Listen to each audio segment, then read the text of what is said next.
What is going on, everybody? Oh, whoops. Hello, hello, hello. I am, let me first of all say I am very sorry because I don't think that I scheduled this broadcast. I think I put it up like an hour ago with the intention of setting it to start now, but I did not actually set the time properly. So for those of you who have been waiting here for like the last 45 minutes to an hour, I apologize. But we are in the maintenance window. Oh, let's see. Is this loaded? There we go.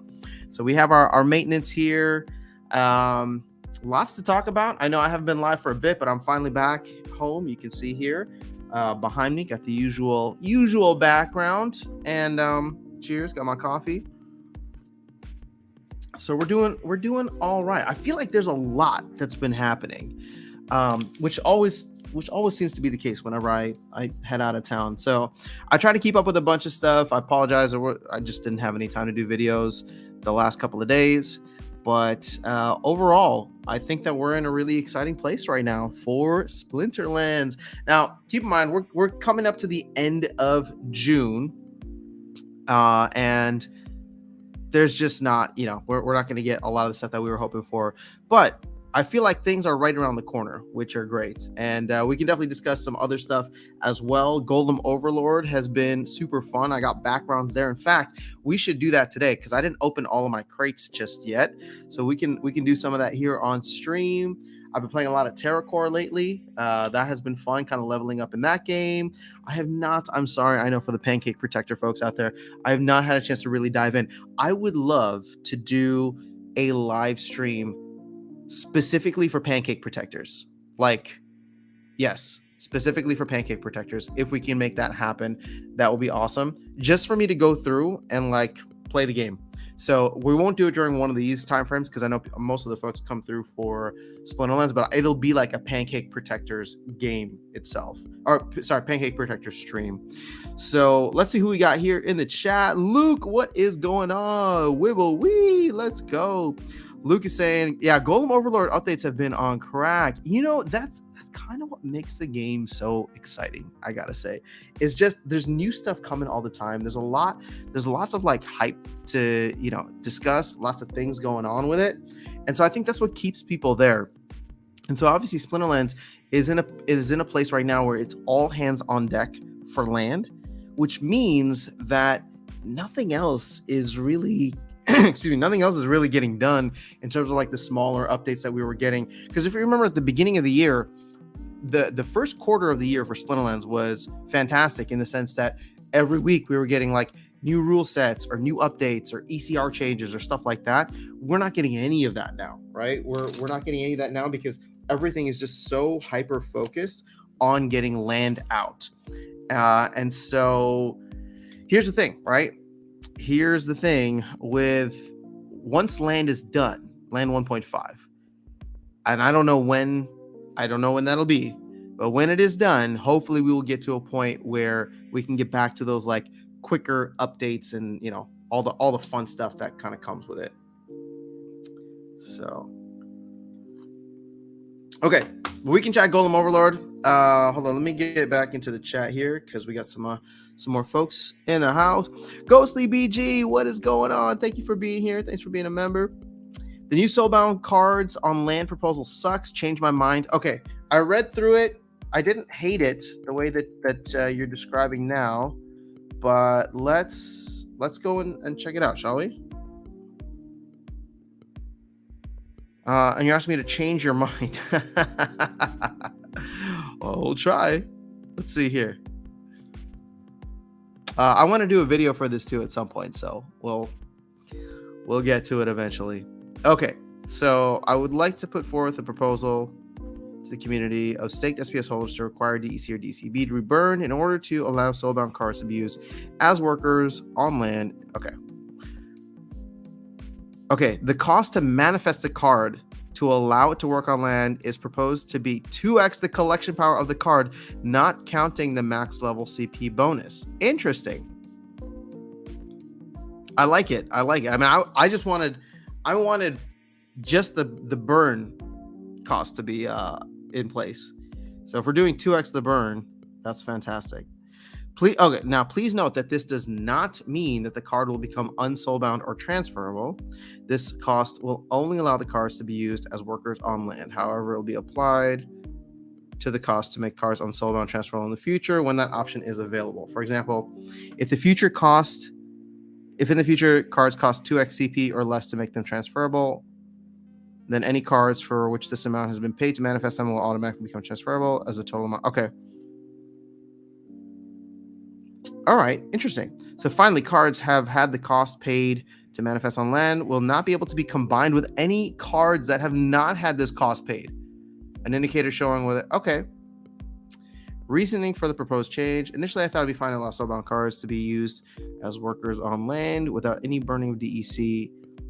Okay. It has been since brought to my attention that users with large numbers of accounts, bot farms, all separately earning soulbound workers would simply be able to split up their land plots. Interesting. Yep. That was definitely a fear. I mean, I know that's happening. Like, I know that's actually happening. So I'm glad that they're addressing it. I kind of wish that they didn't have to make a proposal, but I know, like, Matt is like a community purist in the sense that he wants the community to like help make all the decisions, which is in line with where he's trying to go, right? He's trying to make the game fully decentralized. But some of the time I'm just like, Aggie, Matt, just decide for the community, because we're all just gonna tear each other apart. Okay, so one of the main purposes of that, provide additional utility for card NFTs. Okay, additionally, the reward cards were changed to soulbound to avoid similar flood. Okay, therefore, so to provide some context, there are currently a total of 32 million BCX of soulbound reward cards, and I expect that number will roughly double over the next 5 months to 64 million BCX. Continue from there. That is more than all of Chaos Legion, which is, wow, 47 million BCX for Chaos Legion. We're about to print more. Yo. And quickly approaching the previous reward card set, which was massively overprinted and still hurting the economy. Wow. That growth is fine as long as the cards are soulbound and have a cost to make transferable and extract value from. But if they're able to be used on land, okay, for anyone who has not farmed or otherwise obtained a large amount of soulbound cards, this proposed change should be a no-brainer for anyone hoping. Okay, cool. Okay, so what is it that you don't like about this Ghostly BG?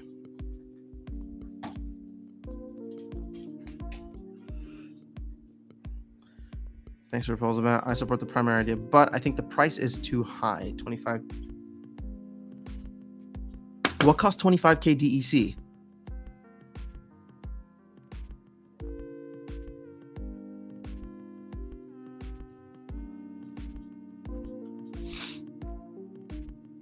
I actually don't think that there should be an additional cost. I think at some point, my preference would be make it 2x the burn and a voucher, and then they are fully free to be transferred. I don't think they need to be much more expensive than that, because if we're looking at like a common card, right? Where does that put a common regular for? That's a penny, and I mean that's a flora of a penny, which we're kind of already seeing here. And the floor of a common gold would be 25 cents. Now, a legendary, on the other hand, floor price would be $1 at peg and $25 for gold.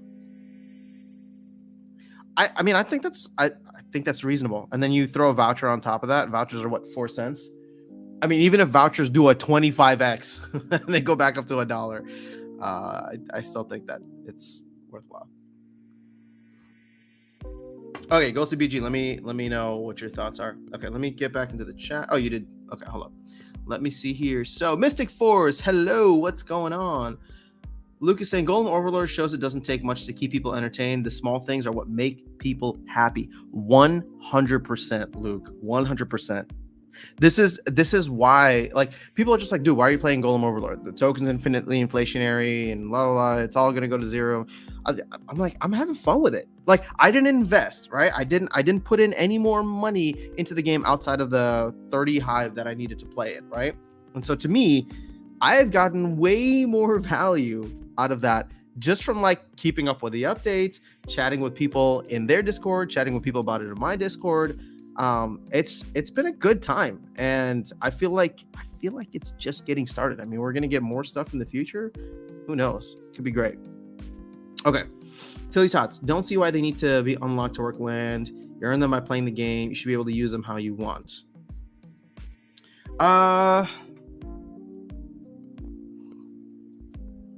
Yeah, the problem, Tilly Tots, the problem with like unsoulbound cards is that we just saw major value extraction happening. So I look at this. So Ghostly BG, and I don't know, I'm going to read your thoughts in a second, but before I get there, I can understand people looking at this like land thing as like a half measure or a half step, and there's too much uncertainty in the future. Like if it comes to it, we should make a decision on whether we unlock them now or we just say no land, no soulbound reward cards on land. They're just usable in game, right? And then at some point, we'll be able to unlock them. But in another 5 months, I don't know. I mean, that's gonna be a lot. Mystic Force, what's going on? All right, so Ghosty says, I feel this is mainly done due to some people pressuring Matt, specifically people who have already spent a lot of money on cards for land and have a stockpile of cards they want to sell. Why are millions of previous rewards cards farmed by Army usable and the soulbound not usable? We have earned these cards fairly, and we are being punished for that right now. We are barely earning anything right now compared to what we have put into the game, and now we need to pay even more to take advantage of the minimum we have earned. Well, a lot of people agree with you, Ghostly. I mean, I'll ask you straight up. Are you farming reward cards on other accounts? Because even if you're not, I mean, even if you are, then that kind of goes to prove like what's essentially happening here. We're overprinting these cards, and if you give them blind utility, almost unlocked utility, land is not going to solve the problem that we're hoping that it will. And you know what's funny? About this? I already don't think land is going to solve that problem. I've said multiple times, land is not going to solve the card problem. Whether you use soulbound cards or not, I think there's just too many cards in the ecosystem. Land is not going to solve it, in my opinion, right? And this isn't me like trying to throw shade at the team. I just think that the card problem is way bigger than land, or at least land 1.5. Maxed cards on land is 750,000. 750,000. And we're thinking that we're not even going to use land all the way. Land isn't going to be utilized. So all of a sudden, we're not even going to be using all 750,000 cards, units for land. And then on top of that, a lot of people can't even max their cards out. So they'll be using under-maxed cards. There's just no way land is going to solve that problem. The problem that land is going to solve, I think, is DEC, or at least that's my hope, right? And that problem is way more important to solve, in my opinion. So I guess I don't feel as strongly about this. I mean, I do feel strongly about the potential exploit there, because it doesn't solve, like, it doesn't help us in the long run. Like here, let me go back and address this specific comment by you, Ghostly. Why are millions of previous reward cards farmed by bot army usable and the soulbound not usable? So I mean, my counter to that, respectfully, would be, well, just because they allowed something bad to happen in the past doesn't justify us doing something bad in the present or future, right? So that was recognized as a major issue that dragged the entire economy down. So to use that and to say, well, those people did it in the past, therefore we should be allowed to do it now, even though we collectively, at least I hope, collectively saw the damage that it did. I don't think that's I think that's kind of a disingenuous argument. Nothing against you. I'm just saying, like, I don't like the logic behind that argument. If you get what I'm saying. But from your other points, like, so I feel like this is done mainly due to some people pressuring Matt, but maybe. All I know is that there are things that I've heard around the grapevine, we'll call it, is there are massive account farms right now that are just farming soulbound reward cards, which would essentially defeat the whole purpose of what land was trying to accomplish from a card standpoint.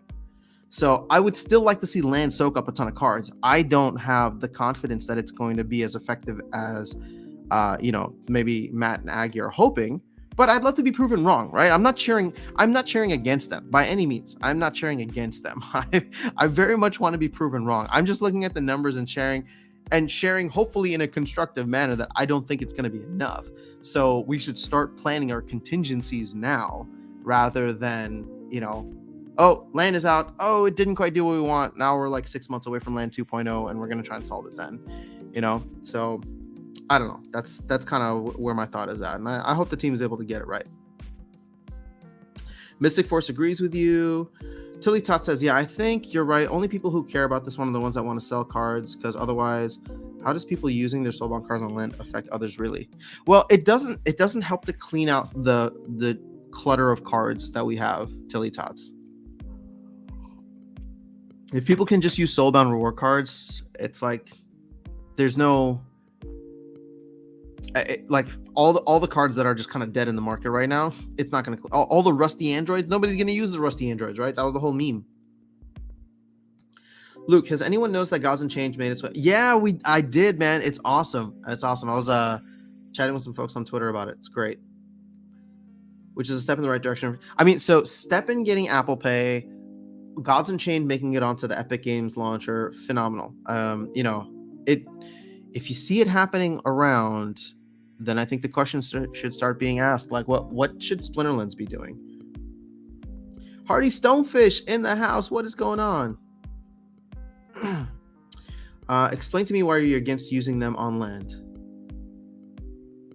Okay, so I made separate videos about this, Tilly Tots, but I'm going to try and give you the I'm not trying to make you go watch those videos, but I'm just saying that, like, I've talked about this at length before, but to give you the summarized version, if land is supposed to solve every problem, right? Everything except vouchers, because that seems unsolvable.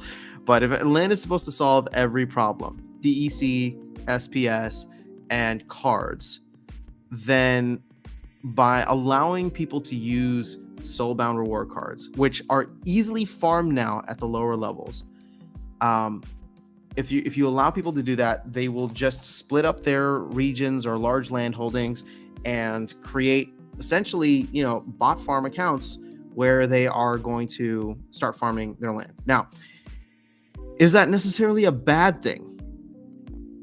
Here's how it impacts the economy. I won't try to phrase it as good or bad. Here's how it impacts the economy or does not impact the economy. Right now, we have way too many of these old reward cards. We even have way too many Chaos Legion cards. So the entire goal from a card perspective for land was to come in and soak up all of these cards, right? Give people a reason, because they're not using them in game. We don't have the player base for them. So give people a reason to come in and use up all those cards that are just sitting there, not, as dead weight in the market, dead weight in people's accounts, and essentially put them to work, right? Put them on land. If we don't do that and we allow soulbound reward cards, you have a lot of accounts, a lot of like high landowners that are just farming soulbound reward cards on accounts right now, and they're just going to put those workers in. And so it'll still solve the DEC problem, because we still got to stake DEC. But, I just don't think that, personally, and this is where I'm going to give my opinion now. Personally, I think if we do that, then we're kind of looking at Chaos Legion and Chaos Legion rewards and saying, like, okay, these things are always going to stay in the gutter. And for the most part, once Rebellion comes out, it's like, Chaos Legion won't be the Untamed to Rebellion. What's that going to look like, right? Chaos Legion is just going to be in the absolute gutter. So I think that land, in its full pure intention, was meant to soak up all these cards. And even while I disagree that it's going to be as effective as the team thinks it will be, I still think they need to try, right? And I hope they succeed. But that's just kind of where we're at. Dice 12. Yeah, definitely would like to see an actual decision on the unbinding requirement. Such a massive part of the game to just leave open-ended. Okay, so I can get behind this. I can get behind the idea that I don't like it just being open-ended. If we can amend the proposal and make that decision now, then I think we should. Or if we can't make that decision now, take down the proposal. Take down the proposal. Give it some time. We know land isn't going to be here for another month, maybe, right? Maybe even longer. So, like, give it some time. Give it 2 to 3 weeks, and let's actually think through what we want those costs to be, and then put up another proposal that says, hey, here's what it's going to be to fully unlock them. Now, you will be able to use them on land, but they will not be transferable and tradable until they are out of print. But they will be unlocked, and you will not have to pay anything in the future. Silly Tots, land definitely ain't going to solve the problem. There's always going to be more cards added to the system. New promo set coming. Agreed. So this is why the production and development of land will need to keep up with that, right? There will need to be more things to burn cards, stake cards, whatever the case is, over time. Because right now, if you think about it from like an equilibrium standpoint, there's like card demand and then card supply. There's way more card supply, and we know there's going to be more card supply added in. What we're lacking right now is actual card demand. Now, card demand can come in from two areas, right? New players coming into the game, or current players finding fun, creative ways to use them, aka land, aka maybe tower defense. But we don't have those things right now, and they're not keeping pace with the amount of new cards that are coming into the ecosystem. If you're including Soulbound Reward cards, even if you're not including Soulbound Reward cards, we're way behind. So if you include Soulbound Reward cards, well, now all of a sudden we're just increasing supply and not keeping up with demand. Well, define farming. I've got a total of 3 accounts, so if that's farming, I guess I am, but I've got 5 land plots. No, GoCBG, you're not farming. We're talking about like major landholders here who are setting up, like we're talking about thousands of plots of land and therefore thousands of accounts that they're using to farm those accounts. So GoCBG, you're not farming, but I respect your passion on wanting to be able to use these Soulbound Reward cards. Why punish right now for something that ain't going to mean anything later on? Well, tell you, like I said, I agree in the sense that, or I guess I was agreeing with Dice, but I think a more concrete decision should be made. I can get behind that. Soulbound cards should not be used on land. Like, I can agree with that. That's concrete. They shouldn't be used on land. There shouldn't be anything. Just make the decision. They're not allowed to be used on land. If land isn't soaking up enough cards, couldn't they just increase the number of weak worker slots from 5 to something higher? So no Rager, no Rhaegar. I hope so. But I don't like. Here's the thing.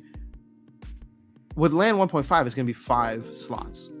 My hope is that as the game continues to grow and evolve, there end up being more slots added, right? Land 2.0 brings in more slots for more things. Now, does that get exponentially crazier and more expensive and all that? Yeah, it does. And it makes it more difficult for newer players. But I know that the team is actively working on ways in which newer players can be involved and participate in land. So when that stuff comes in, I have no idea. But you've heard them talk about it, and I've heard several ideas thrown around. So, if land becomes infinitely more and more complex, the hope is that casual people will still be able to get involved, and hardcore people will find a way to, keep up with it. Icy Flow, what's up? Soulbound should say Soulbound, never sold, never traded, never lands. I'm okay with that. Wilson, what's going on? See, here's the thing, Icy Flow. I'm okay with this because it's just like, see, people look at Soulbound reward cards, and I think they have the expectation that they should be exactly like the previous rewards. And I understand that perspective, but I also understand that the way the previous rewards were structured, right, just everything out in the open, no unlocking, was really detrimental to the game economy. And so that's why we made this switch. And so even though these Soulbound reward cards don't have value in their current form, no monetary value, I do believe that they have value in game because I use a lot of them now. I use a lot of them to help me win games, which earns me more SPS. And I've been doing that without really leveling up my deck, right? Just slowly and steadily. So I feel like the cards have been helping me create a better deck, better appreciate the meta.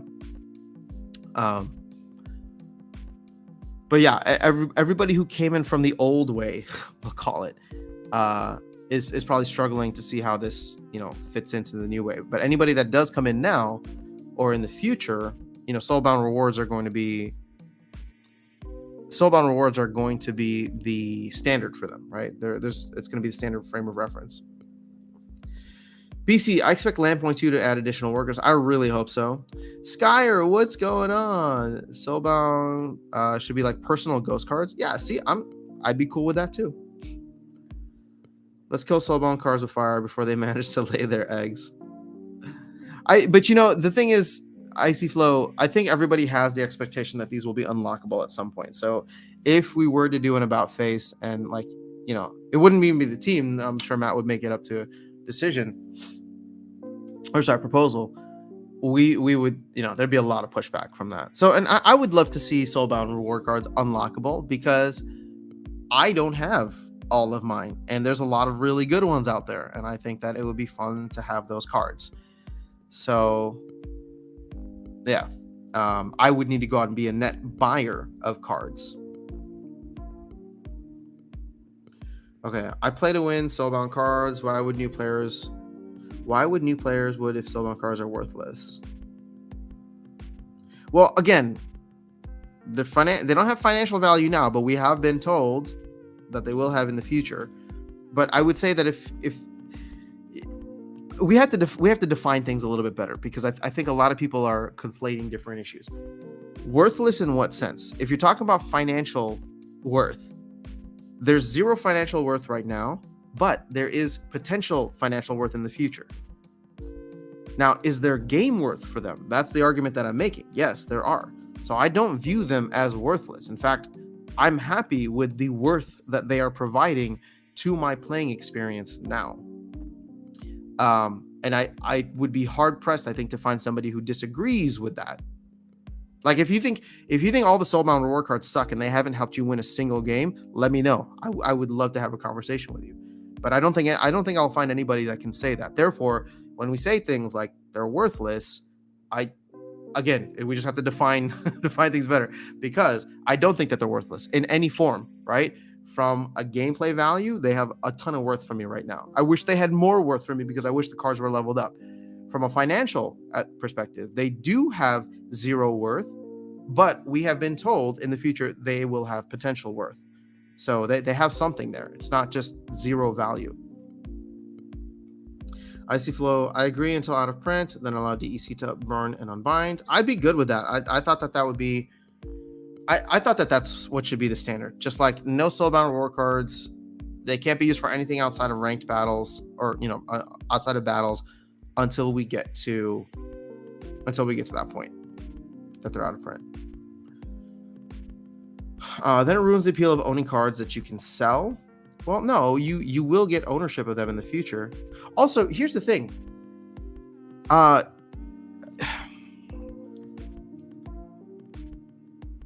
When you play Magic the Gathering, right? Let's just go bird's eye view on this for a second. When you play Magic the Gathering and you play a game, you don't earn any other cards, right?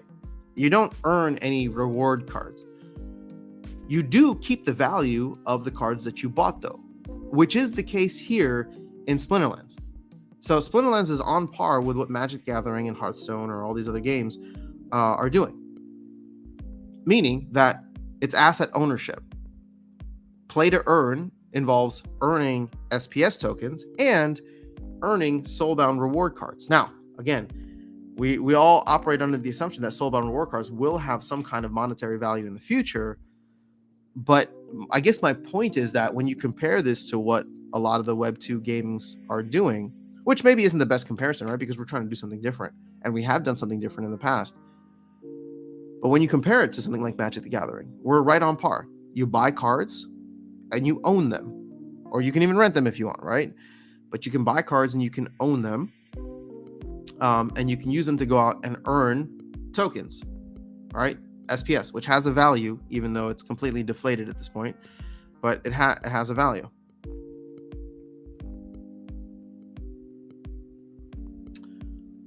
Luke Noah, if anything, Soulbound cards are just early access for users that spend time, not money. And that gives rewards for those that have gained early access to cards. Listen, I know it's been a minute. It has been a minute. I haven't been streaming live regularly either. I'm trying to get back into a more normal schedule, but I'll tell you right now, already on Thursday, it's going to be tough. I don't think I'll be able to do Thursday. So we'll shoot for tournament on Sunday, and I'll try to do like an offhand or like off time stream this week. Maybe tomorrow's Wednesday. Or maybe Friday night. We'll see what Darkest Night's up to.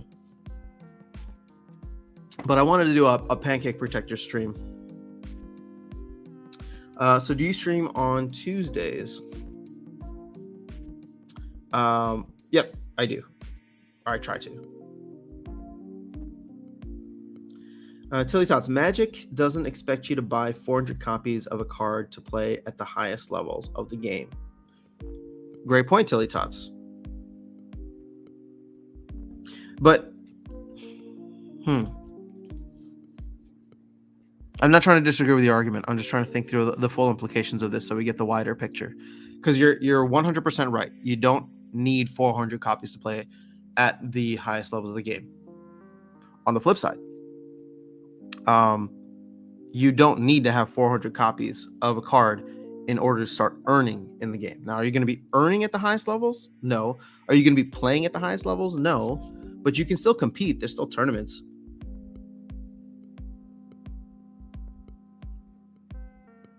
So that is a major difference. You're absolutely right. BC, asset ownership is the thing that makes SL unique, not play to earn, in my opinion. Yeah, play to earn, we just haven't seen a successful model of it that has survived the bear market, right? Splinterlands hasn't. I mean, look at what's happened to the token values, right? So anytime you can earn something of financial value, that thing is going to get shot in the foot. And when you do that, combined with the fact that there's not enough utility for those things, right? Like this is my big issue with SPS right now, and I've talked about it before. SPS is given out as the reward token, meaning that we are in a position where SPS is given out for brawl rewards, ranked play rewards, tournament rewards, LP rewards, staking rewards. Am I missing one? Validator node license. I think we got them all. So when you have that and everybody's just earning rewards everywhere, if there's no reason for them to keep those rewards, they're going to sell them. So that's why you see SPS go down 99% from $1 plus to a penny. All right. We need to have a reason to hold more SPS. Now, the team thinks that SPS staking is going to be a big part of that. I do think that SPS staking is going to be a big part of that. Is it going to be enough? No.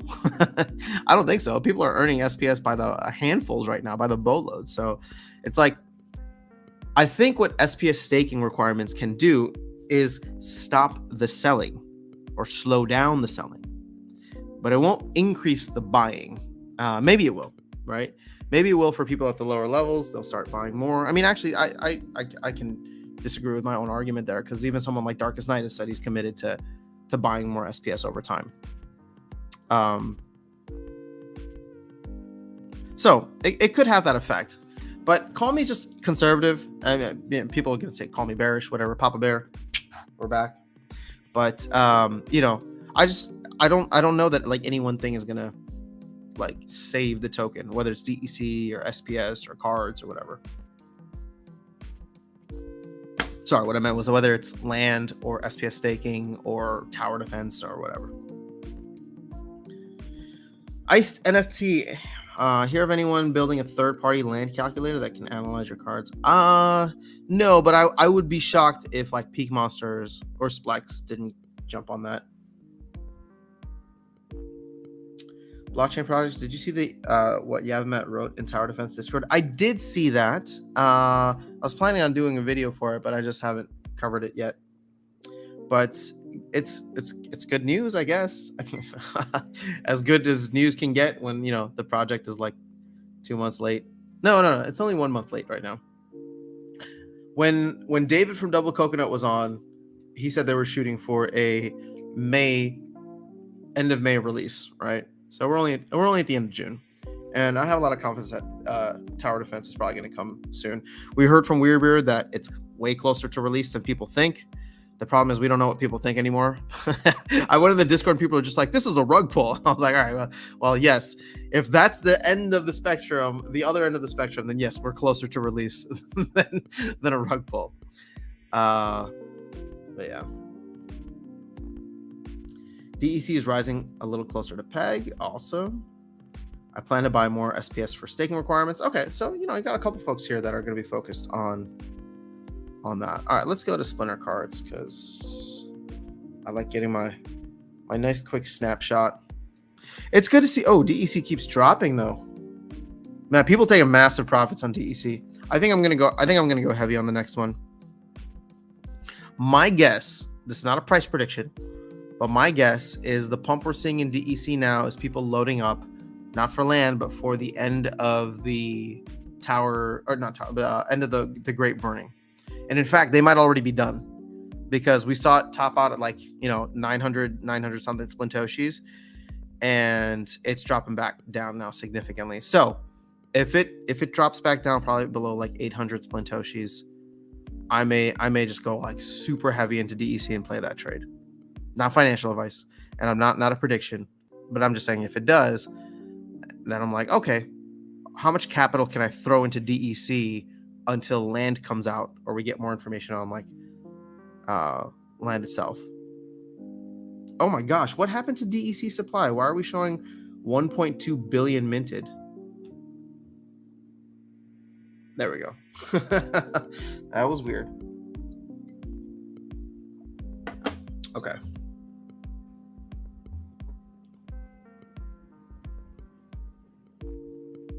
It's good to see Hive up as well. I've been doing a lot more blogging on Hive and getting involved with the Leo finance community for folks here that might be interested. It's been a lot of fun. GLX is,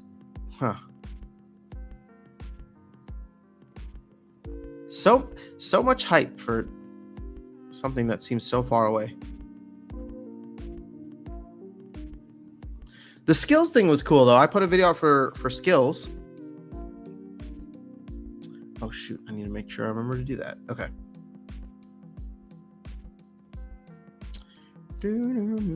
So look at this. We're closing in on 1.1 billion SPS in total supply. We should be there probably by the end of July. Before the end of July, actually. So the question then becomes, by the end of July, will we burn any more SPS? Is there a reason to burn SPS? I don't think so.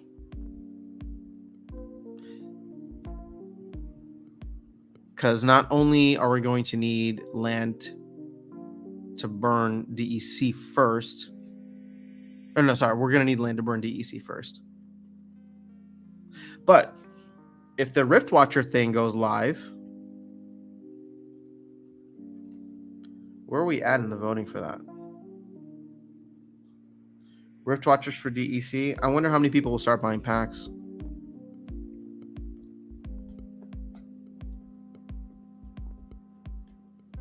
Looks like it's going to pass, though, which is awesome. 20 hours. We just got to make it another 20 hours with no whales coming in. Now, this is an interesting one, too. I mean, I voted for Bulldog. I voted for it. It's from Bulldog. I thought many people were going to continue buying DEC for this specific purpose, but we're seeing a massive sell-off on DEC now.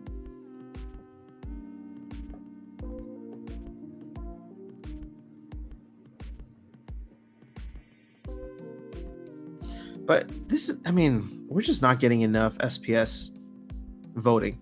Like the fact that we don't even have half the SPS voting right now is really disappointing to me.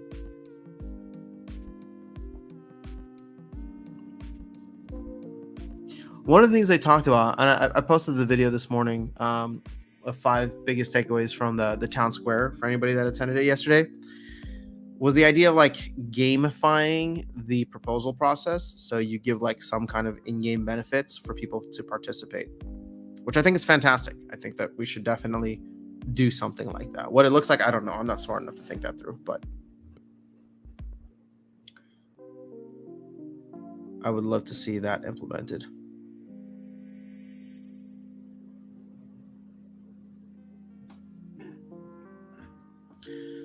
All right, should we do some Go openings now?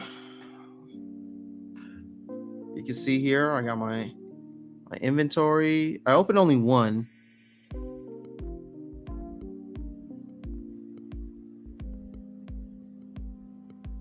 Oh, this is a cool background. 1.1% additive shard claim multiplier does not stack. Oh, okay. Well, I should definitely add that on there. All right, hold on. Let's open up the rest of them, shall we? Open crate, baby. Let's do it. Oh, I like that. So, do these have value? Oh, no, we can't sell yet. Where would you be able to sell, though? Is it just an internal marketplace, or are we going to like Hive Engine?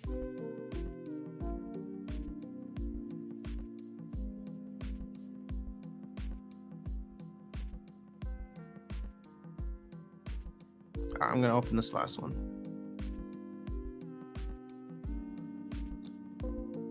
Back. Oh, 2.2%. Well, we have a winner.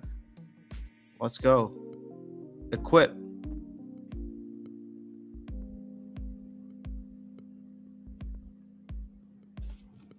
How do I equip it? Oh, here. What's break entanglement? The NFT is currently tangled. It can't be traded unless you burn part tokens to break. Oh, interesting. Huh. That's cool. Damn, so see, they already got the soulbound stuff figured out. Oh, man. I love this game. This is super fun. I will tell you this. I play Golem Overlord somewhat religiously in the sense that, like, I set timers on my watch and to be like, all right, 8 hours from now, let me go in. All right. Let's close. Ooh, check it out. It's so sexy. I love it. I do want to have a little slideshow, though.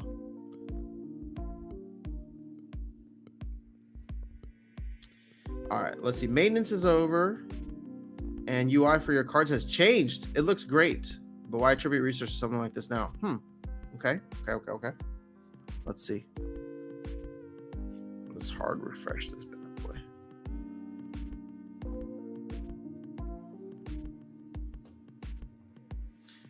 And oh, come on.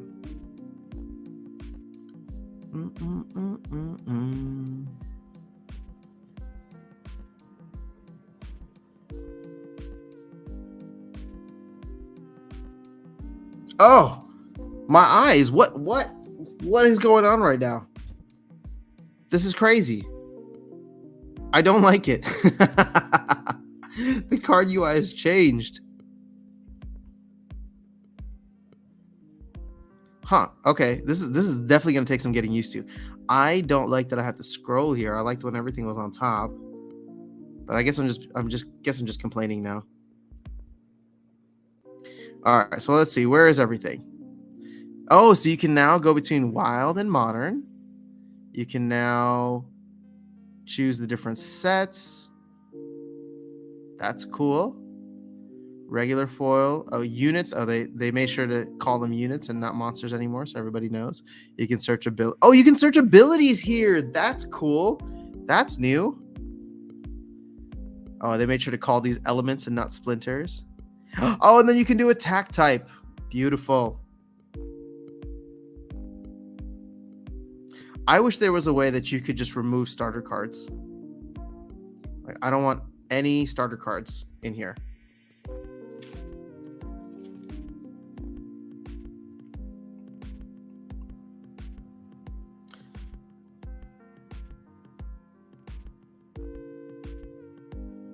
Interesting. Gladiator cards. All right, someone's saying that there's an issue with Legendary Untamed or something like that in Modern. Yep, looks like it. Dude, Chaos Legion as a set is like too gigantic. It's not. Ugh. Hmm.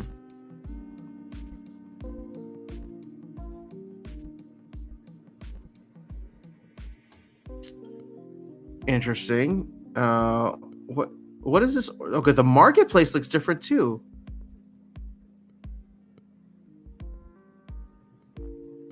But what is this order of cards? Oh, it's not ordered by. Oh, maybe do I have to? How do I sort it?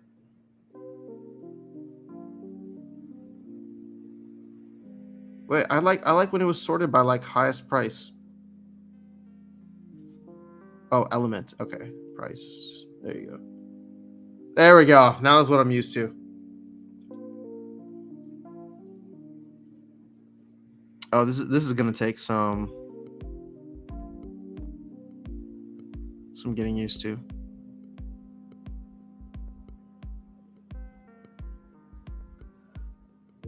But it looks nice. It looks clean, and like the titles or descriptions here are very helpful for newer folks. I mean, we got used to it, right? But now it's actually spelled out, which is great. And I love the attack type stuff here. This is fantastic too. Okay, so titles for past proposals seems like an easy idea. Yeah, I mean, well, even if whether it passes or not, it's just like if you participate, you should get something. You know what could be fun is if you got some kind again like we'd have to do like more soulbound stuff, but I'm okay with that. Like if you like let's say for every proposal that you vote on, you get like a token that you can redeem for, I don't know, like a skin that's not tradable, right? Like the soulbound like cosmetic that's not tradable.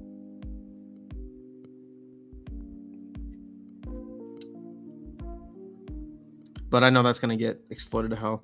You got a blue from 5 crates. Okay, is like blue the best? But congratulations. This card UI is gonna take some getting used to. I agree.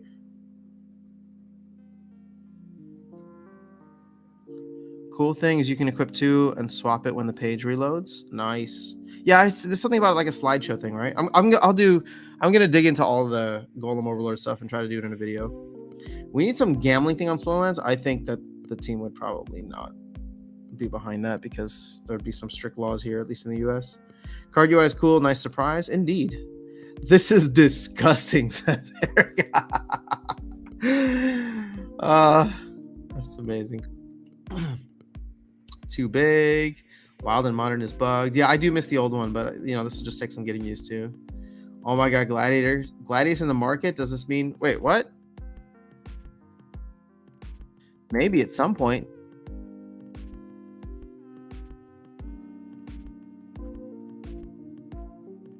Maybe at some point. You'll be able to unlock your Gladiator cards. But hey, we're getting closer to tech modernization. Wouldn't filtering from playable to owned remove the starter cards? You know what? What a brilliant idea. You're probably right. In fact, it sounds like you're right.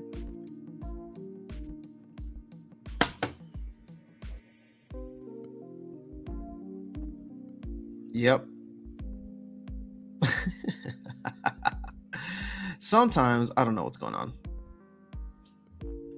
Thank you, No Rager. No Rager, No Rhaegar. Sorry, I don't know if I'm saying it right, but Eric, why call them elements when the game is called Splinterlands and there's lore written about different splinters, not the different elements? Ooh, okay. So as somebody who's sat in on a couple of creative meetings, I can tell you this. Splinters are not the colors. They are called elements. Splinters are going to be the political factions that exist within the lore. I think that has always been the case. It's just never been explicitly communicated. So, and now obviously we don't have regular lore, so people can't necessarily dive into that.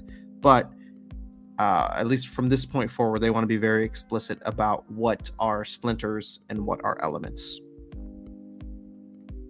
So there's no such thing as the fire splinter, for example, even though we've all been saying it for the longest time.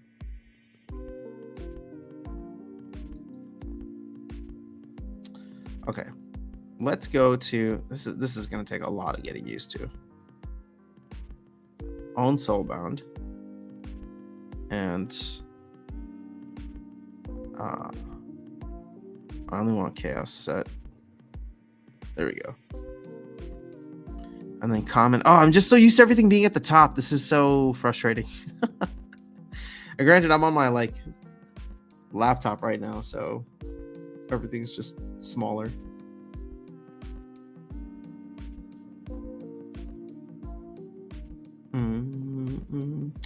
So you can see we're cruising right along here. On my commons, my rares, not so much.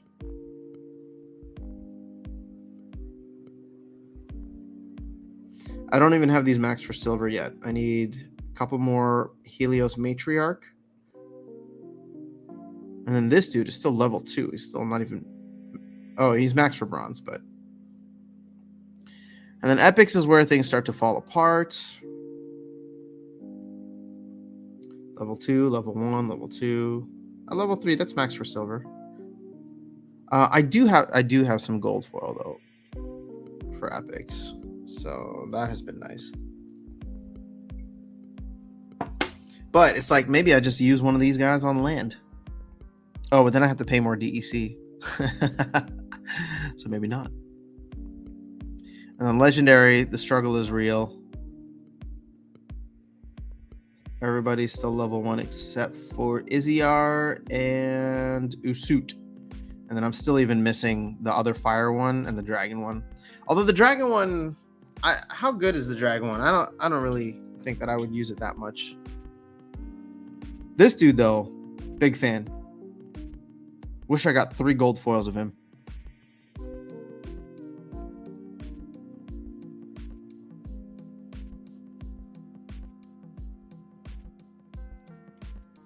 But yeah, cards just, they ain't dropping like they used to. Oh, blind would be fed. Oh, he's great at gold. Huh. I mean, these cards are awesome. There's a lot of really fantastic cards here. It's just a matter of actually earning them. But if you go back down to like common cards, for example, I mean, I use these a bunch. Swamp Splitter, the most probably. Swamp Spitter. Coastal Sentry, a ton in the reach position with, what's the name? Possibilis. I think I'll probably end up using Imperial Knight a lot more too in the future. Love the self-heal. I only have level 6 right now. Oh, yeah. Well, if I were to get to level 9 with that Magic Reflect, oh, it'd be phenomenal tank. Void Armor and Magic Reflect. Oof. I use Drybone Raider. No, I don't really use Drybone Raider.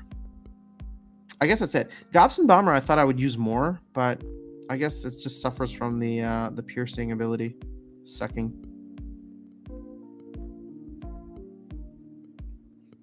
All right, let's go to rares. Let's see, what am I using here? Nope. I do use Riverboat Captain sometimes. I actually use Madcap Mages quite a bit. More than I thought I would. War Pegasus, I was using it a lot before, but not as much now. Ravenhood Warden sometimes, just because that protect is great. How good does he get later on? Oh, Inspire? Yes, please. 100%. Oh, I need to give him to level 5 ASAP.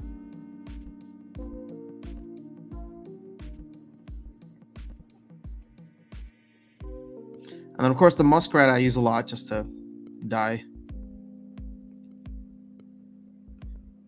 Epics. Which epic do I use the most?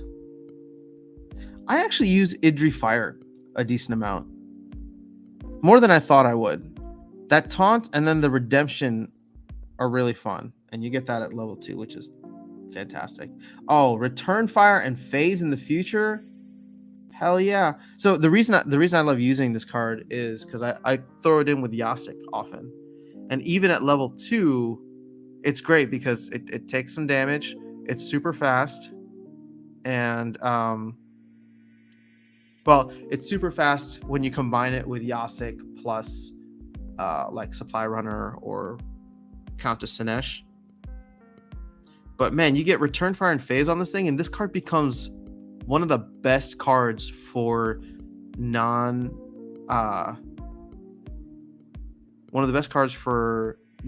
games. Can't wait. Noah the Just I end up using quite a bit for you know where I end up using Noah the Just a lot is in brawls. Whenever I can throw in the blue melee guy, water melee guy. Gosh, it's my second cup of coffee and I'm still struggling here. I've just been away from the game for too long. I do like Evelyn Alvera. Level 3, you get that Thorns. What do you get later on? Oh, and Reflection and Inspire. Dude, these cards are top notch, man. Like, these are cards that I want to have maxed out. I don't ever use this card, Will-O-Wisp. But I really don't think it has as much value until you get to the Silence at level 4. I do like to throw this guy in quite a bit.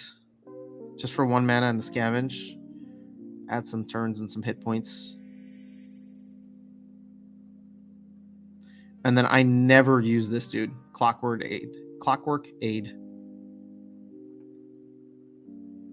Maybe when I get to level 4, you get a little bit of the Rust in there. I've seen a lot of people or bots use it for weak magic rule sets. That could work, but I don't know. For 4 mana, I always feel like I can throw somebody way better in. And then legendaries. I don't know.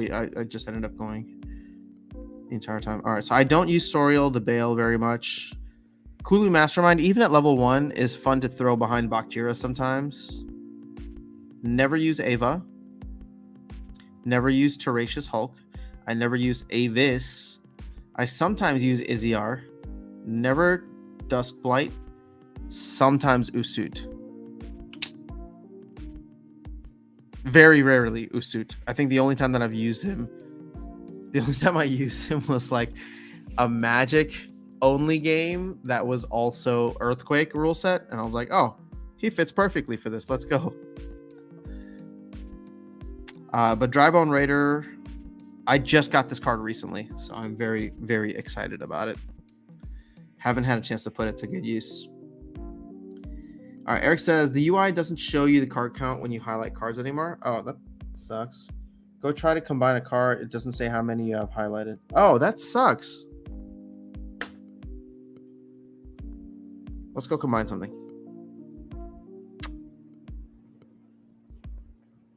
Well, feedback.splinterlands.com.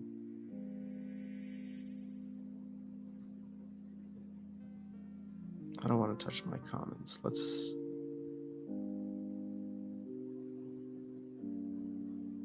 do this guy. So, all.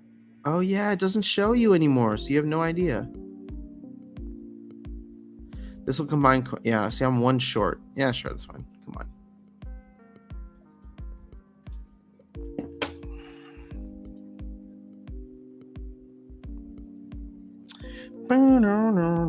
And then it didn't work. What? But why not? Uh-oh. Sounds like there's going to be some issues. They're going to have to roll this one back. Come on, let's try again. I am sure. 1 or more cards not found or not owned by this account. Fascinating. Okay, let's just try combining 2 of them. I swear I own all of them.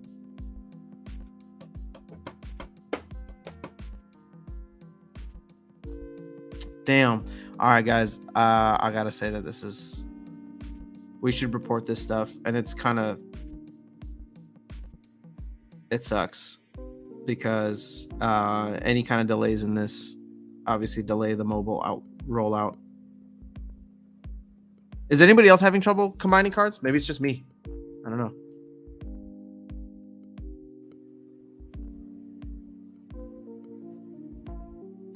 Oh, never mind. Okay, it did combine. It combined. I just had to refresh it, but yeah, maybe there was just a bug there.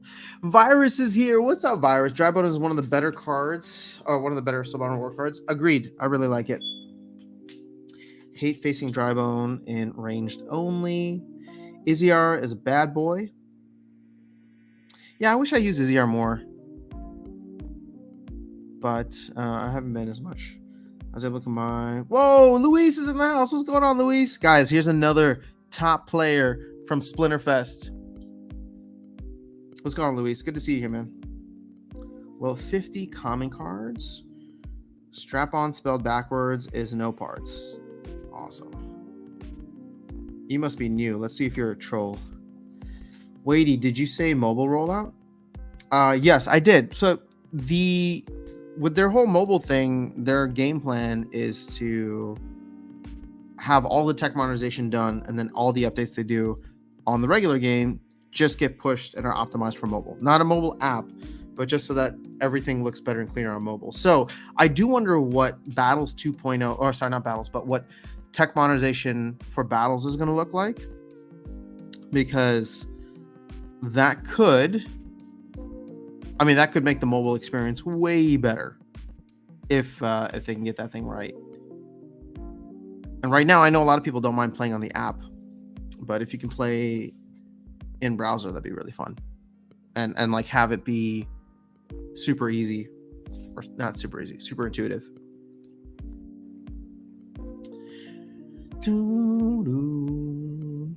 All right, guys.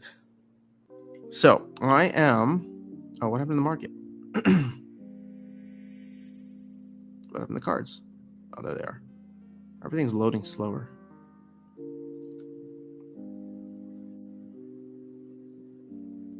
We'll have to go fight a brawl.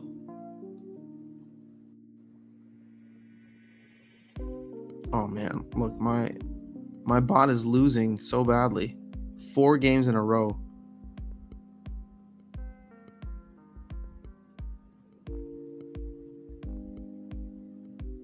Wait, didn't I just face Vilson Talks earlier?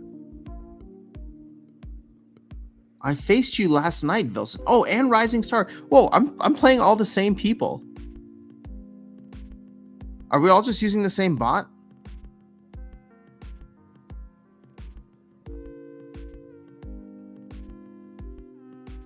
I swear last night I saw a game against Vilson as well. Oh, yeah, here. Oh, no. Shoot, never mind. That's 4 hours ago.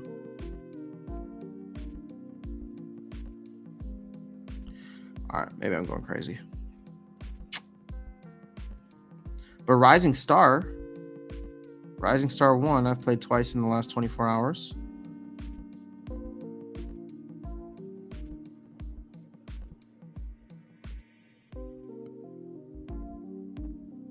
You know, it makes me really not nervous, but I don't know what the match liquidity is going to be like in this upcoming modern format. But I'm excited to say that I'm excited to play it.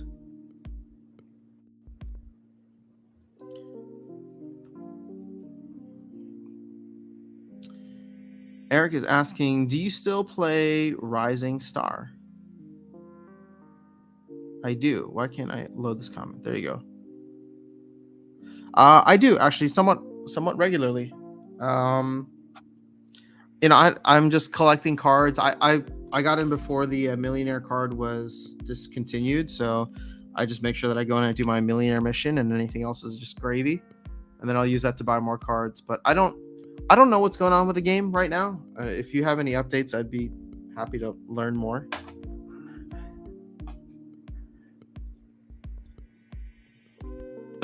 But I haven't dove in to like the Discord or anything in a while. I know that there was some interesting things going on with the value of like Star Pro, I think is what it's called. Holy crap, Star Pro's $10? Wait, was it always $10? I feel like it was like $3 at some point.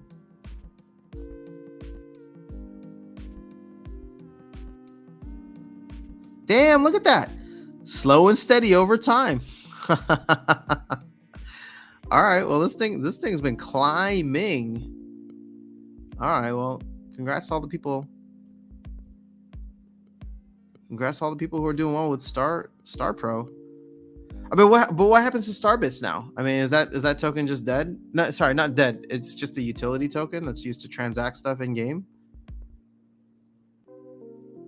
Because we're gonna see massive inflation, right? I mean, we already are, but I don't know how that token gets burned. Oh, damn! Part is over 2.5 cents. That's interesting. You can see I have it. Man, I need if anybody out there wants to build a Golem Overlord website that is like Splinter Cards that has all of the Golem Overlord assets and pricing, that'd be fantastic.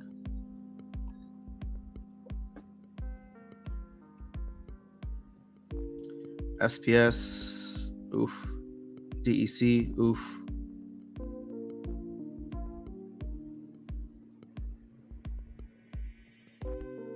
Shards are up.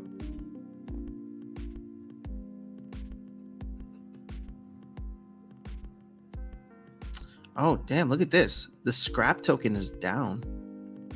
Okay, so for people playing TerraCore, help me understand this.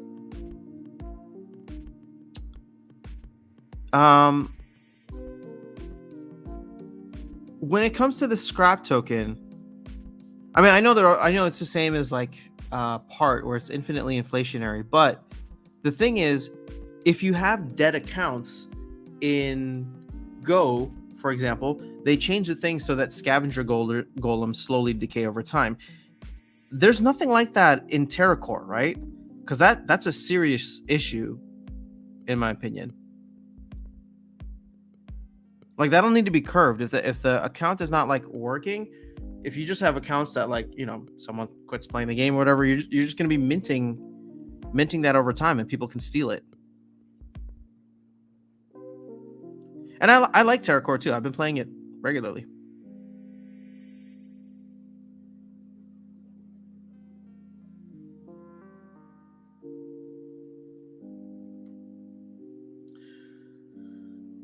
All right, let's see. I'll catch up on the chat. Oh, I think what I was trying to say earlier is I'll probably call it in about 20 minutes or so. Just finally back home and have a lot to do. Play-Doh, what's going on, Play-Doh? Guys, I got to meet Play-Doh at Splinterfest. Hope you're doing well, man. The Play-Doh Emberstorm Beta Legendary Summoner was his card. I think modern formats will be either really good or really bad. I fear that people have become accustomed to bots and their 60 to 70% win rates. Yeah. Well, it's going to be a wake-up call for a lot of people that have just been using the bots to beat down on other bots with less leveled up decks.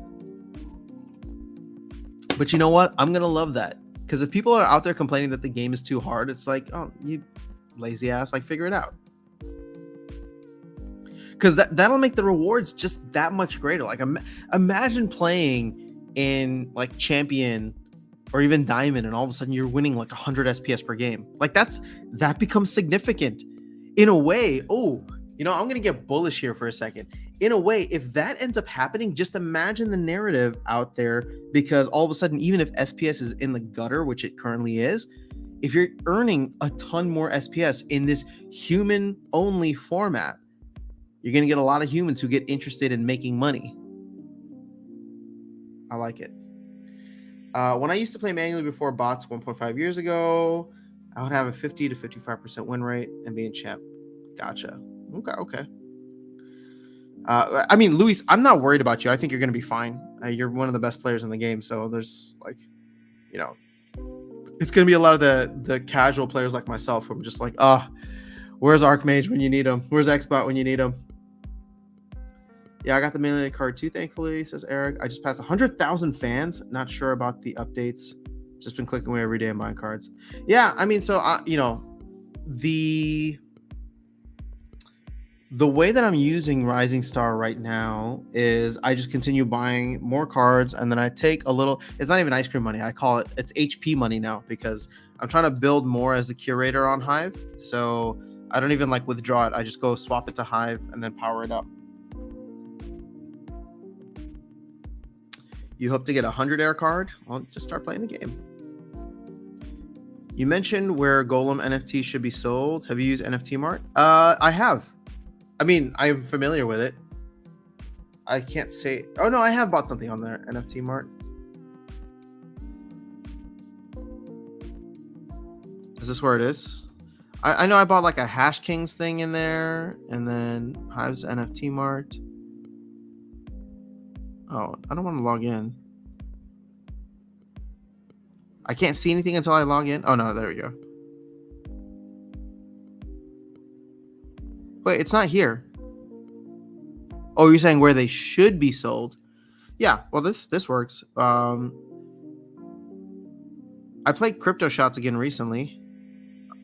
Oh, well, this is interesting. This is not what I expected. Why does it look like a swimsuit? Shoot. What is this? Cybergirl? Oh, I can choose my Cybergirl? That's my avatar? All right, sweet. Done. Oh, these guys are boring. I want a Cybergirl. Is anybody playing Crypto Shots? I went through and I played a little bit of it, but I don't know what's really going on.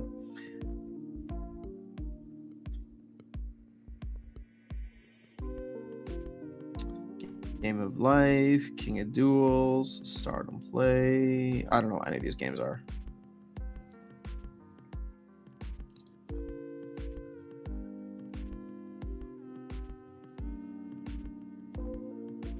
Icyville, come play World Eternal with me? Let's see. What's World Eternal?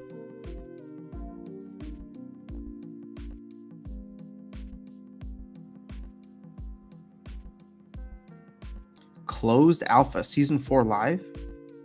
Wait, why do they already have seasons if it's not even live yet? This looks sweet though. We release updates bi-weekly. You can play with some selected heroes in a multiplayer world, questing solo.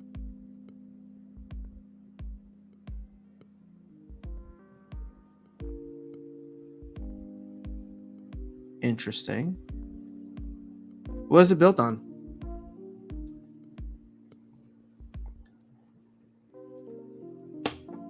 We have no requirements if you don't want to export your items. You can just play if you want instead.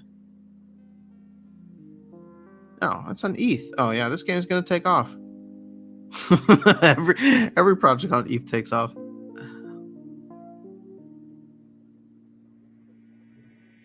What in-app or in-game? Okay, hold on. I'm gonna keep this open. I will play with you. Especially because I think you said it's free to play. 100%. Let's go. All right, let me look into it and then we'll set up some time to go through. The new cards page also doesn't tell you what you have paid to rent a card. Oh, yikes. Yeah, I've been using some of my Starbits to fill out my Splinterlands deck a little bit. There you go. Yeah, see, that's the thing, right? Like for Starbits, I don't know what the use case is. I want Rising Star to succeed. Don't get me wrong. I want Rising Star to be an awesome, super fun game.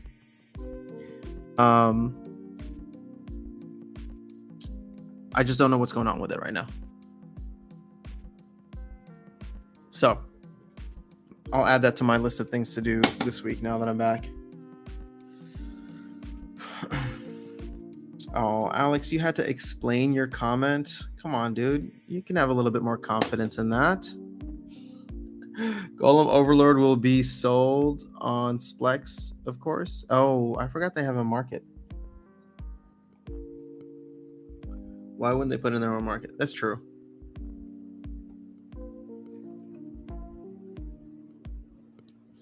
Sweet. All right, hold on. Let's. What's this game all about? Oh, you have to download it? Okay. Wishlist on Epic Game Store now and join thousands of players. Wait, can I download it on Epic?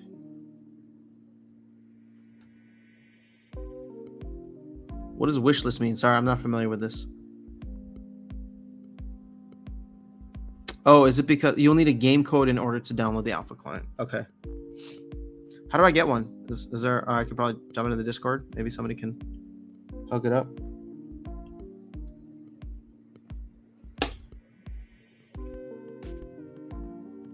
We have two types of updates. Every 1 to 2 weeks, we push fixes and some content updates. Then we do a larger season reset every 2 months. Will my progress be saved during updates? Will the price change when the game leaves early access? No, the game is free, and while we offer some initial supported founder packs on our website, the game will stay free. Oh, damn. Dude, this is where I do worry about Splinterlands. I mean, if free-to-play awesome games come online, a lot of people game not for the money. Everybody in Splinterlands is there for the money. Because the game is, let's be real, it's meh. It could be awesome. It could be awesome, but there's a lot of issues that need to be worked through. How is blockchain using this product? The game doesn't require any utilization of blockchain to play. Some items are collectible and ownable. This means that if you decide to export them to the blockchain, you can do so. Otherwise, you're free to collect them in-game, but you will not be able to trade them with others. So how do they make money?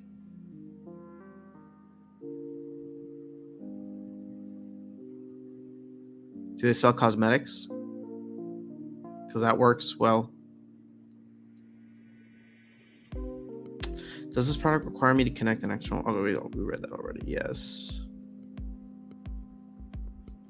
What in-app or in-game purchases are offered? We offer some supporter founders bundles on our website. Those include some in-game currencies and or a collectible battle pass. It's interesting to see, we went so heavy into the play to earn space with everything being sellable, right? I think about DFK, Splinterlands, Gods Unchained. Oh, not Gods Unchained. What's that other one? Crypto Blades, Step In. And you're kind of seeing this half step now. In-game currencies, not every, some things are soulbound, not tradable.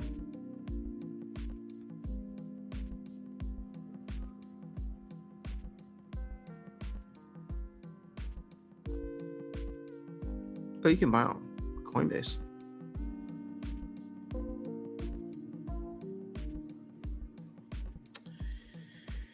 Yeah, I mean, it's definitely worth looking into. Yeah, Alex, this definitely seems to be the case. Epic is onboarding a bunch of Web3 games. What other games are there? I mean, I know Gods Unchained was like the big hype for a while. Now I'm hearing about this,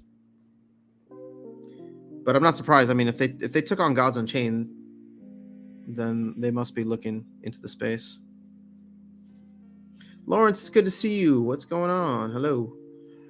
You can buy an alpha, or being a streamer, you can get a free pass. Sweet. I'll try that. You can buy gems that are the currency of the game. I prefer this model. Well, see, here's the thing. Web2 gaming is gigantic. I mean, people spend so much money on gaming without expecting anything in return. We know that model works, right? You just need to have a game that's actually awesome and fun to play. So when you think about like true hardcore Web3 games the way that they are right now, or you compare it to something like Splinterlands, nobody's coming to Splinterlands for the gameplay, right? Everybody's coming in trying to earn money. So if everybody's a value extractor, myself included, then what, how does that thing survive long term? If it's only going to be something that can grow in bull markets and then have, 2 years of down markets where everybody's just complaining and leaving, I don't know. I mean, there has to be more to it, right? Like, here's the thing: if I start playing World Eternal, and if it's just a fun game to play, or if I get back into Fortnite, now that I'm back home, I actually want to jump back into Fortnite for the, see how the Nike thing went with them. I don't know. People are still willing to spend money there for their entertainment. Now, they're not investing, but that's kind of what makes Splinterlands really more of just a glorified DeFi platform, which it's fantastic at, because It's way better than a lot of other DeFi platforms out there, right? You can actually play games, you can actually have fun. There's a full community, and there's a regular project and buildings and updates and all that. So, you know, play to earn is dead on arrival. Well, I'd say that it's still there. I mean, people are still playing Splinterlands, and I wouldn't be surprised to see other games pop up. It's early alpha, needs a lot of work, but making great progress. Yeah. Agreed. So what's interesting here about your comment, Alex, is I do try to push people to play Splinterlands as a game. I mean, I'm not trying to push people to play Splinterlands just to play Splinterlands, but it's like if you're there and you don't enjoy the game, then if you're using it as an investment, right? I think that's a very dangerous place. Now, I've said very, very clearly from the beginning, like I came in as an investor. I did decently well, and I think that there's a lot of opportunity, but that doesn't mean that there's any kind of guaranteed success in the future. I mean, I stick around because I actually enjoy the game and the community for what it is, or the game for what it is and the community. But for people coming in now that are thinking that they're going to make bank, like, I hope so. I really hope so. But I just feel like you're going to end up getting burned. Meaning that play the game just to play the game and collect the tokens, right? Collect SPS. I still think SPS has the biggest upside.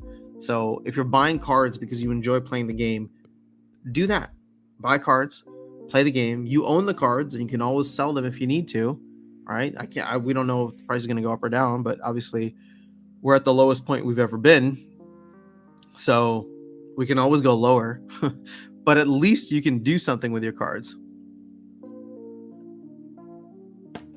So, and earn something over time.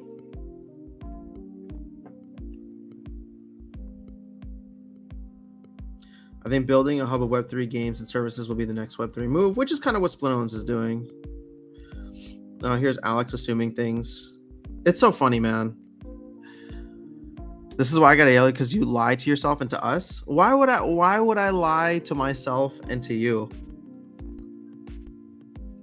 But it's fine. If you think I haven't made anything from here and I'm just here to protect my bags, sure. If that helps you sleep at night.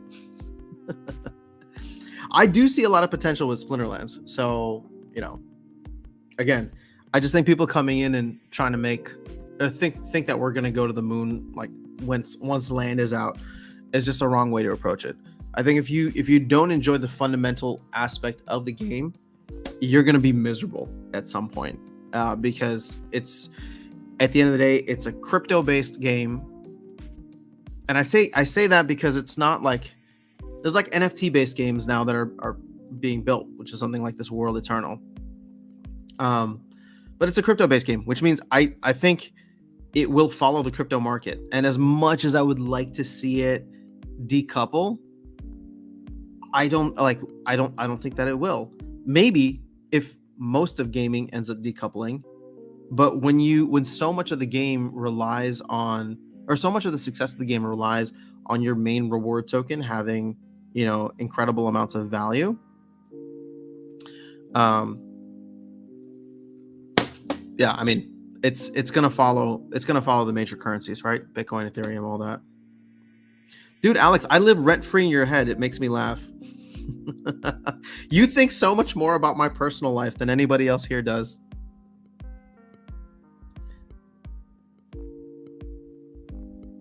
All right, let's see. All right, World Eternal, I will check this out. So thank you for the recommendation.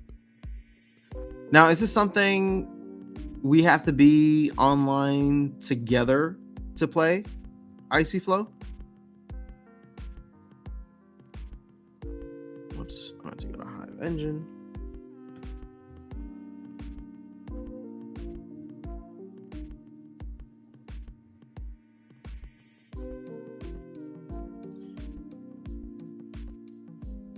Sweet. All right. Last thing before we jump out of here, because I think we're gonna run out of time.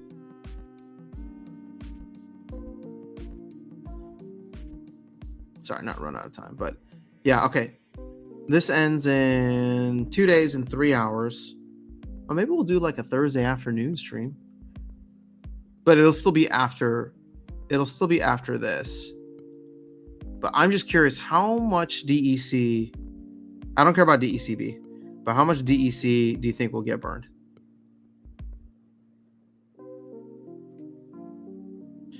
My hope is that we can still hit we hit my main goal of 300 million. But I'm still trying to I'm still holding out hope we can get to 500. But at this point, even if we get to 400, I'll be happy. But there's still a ton of DECB in the mix, and I think people would probably rather burn that if we get fireworks on the final day.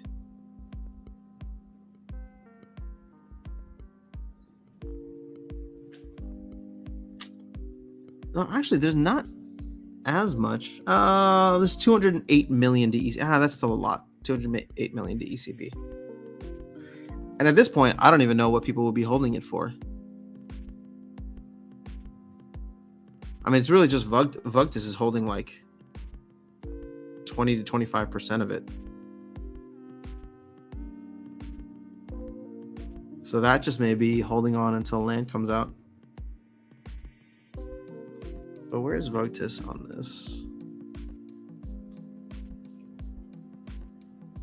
Top 10? Oh, yeah. Oh, my God. Dude, they could rip... Oh, no, never mind. They couldn't rip everybody apart. 47 million will get them... Actually, it'll get them past Housewife.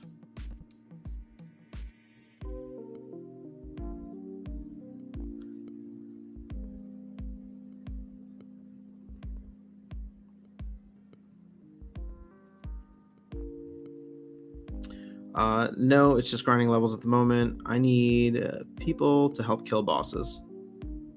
All right, cool. I'm in. I like killing bosses. All right, this is going to take some getting used to, but hopefully nobody else is running into any bugs and we can give some feedback on the stuff that's missing. But otherwise, I think I'm going to call it a day. Let's see if there's anything else. I'll try to jump into more content later if I can. There's the tower defense stuff from Matt's post yesterday, which is interesting. There is the new proposal. Oh, we talked about that today. What else is there?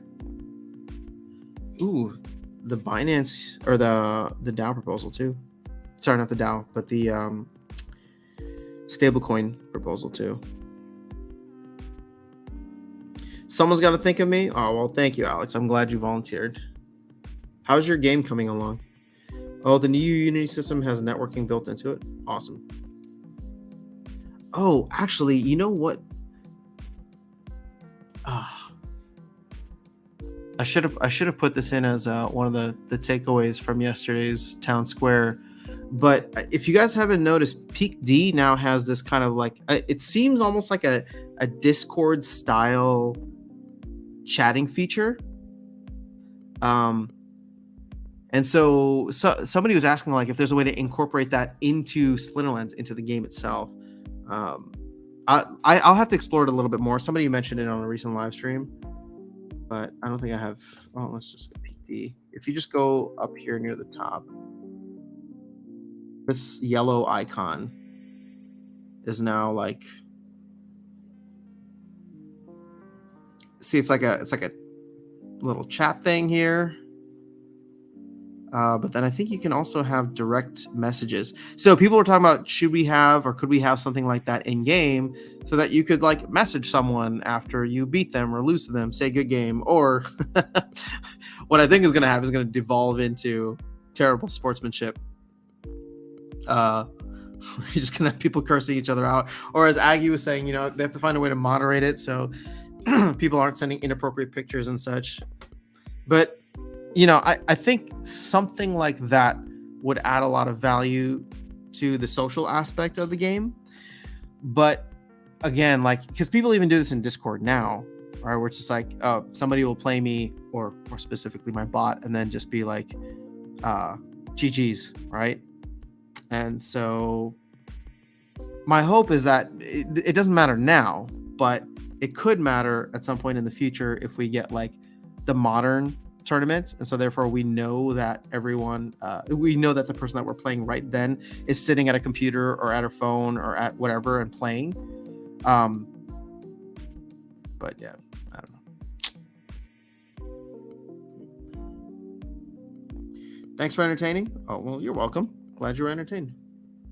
Icy Flow, what you sent me a DM on Discord? Okay, cool. I'll jump into it. I decided to make a TD survival game. So you drop in, then you're able to build towers with others while trying to defend a base. This sounds fun. And waves get harder and bigger until everyone is killed. Hey man, I'm down for that. I've seen the Unity networking as layer 2 in a couple Web3 games. Pretty nice feature. All right, cool. I plan to make you, Darkest Night, Walking's Tales, and of course Weirbeard the bosses. That would be awesome. Go for it. All right, guys, I'm gonna hop off. I will try to be live again. I won't be able to go live Thursday morning, but I'll try to do another one between now and Sunday. Plan for tournaments to resume on Sunday, and if we can get something maybe at a different time, then we'll do that as well during the week. But I want to jump into Pancake Protectors. Maybe we'll do some World Eternal as well. So we'll focus on that. But I hope you guys have an awesome rest of your week. If you miss me, I will be live on Splinterlands TV tonight, so feel free to come by. We'll be hanging there for an hour. All right, when I say we, it's just me right now. Maybe Darkest Night will hop into, just because he and I have to catch up. But I'll catch y'all later. Peace.